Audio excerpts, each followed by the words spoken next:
This caravan is not going to walk today. They have requested buses to Mexico City, not just for the women and children, but for everyone. The reason, of course, this next stretch of road, about 100 miles, very windy, blind curves, and for the safety of motorists and the caravan as well.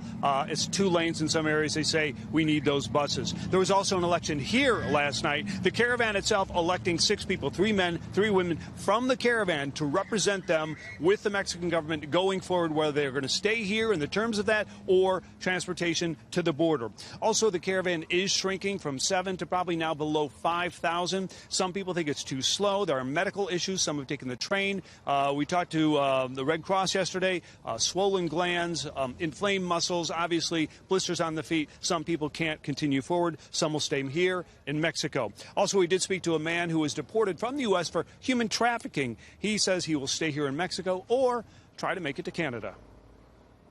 I don't want to cross the border and running from the border patrol and all this stuff. No, I just want to be legal and safe.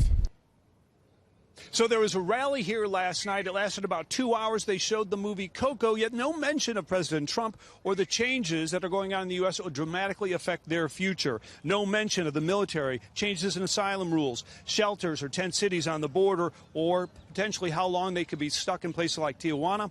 This Trump moments ago from President Trump, quote, many more troops coming. We will not let these caravans, which are also made up of very bad thugs and gang members, into the U.S. Our border is sacred, must come in legally, turn around. That information is not being shared with them. Also, Bill, you mentioned other caravans. Indeed, there is one right now in Tapachula where we were 10 days ago, about 2,000. There's another caravan on the Guatemala-Mexican border on the south side in Tecunamán, about 2,000. And finally, that caravan is waiting for a third coming up through El Salvador.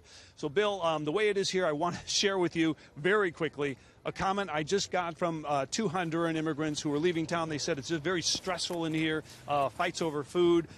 This area is kind of like a public bathroom. It stinks. But they said, of course, President Trump has to say that.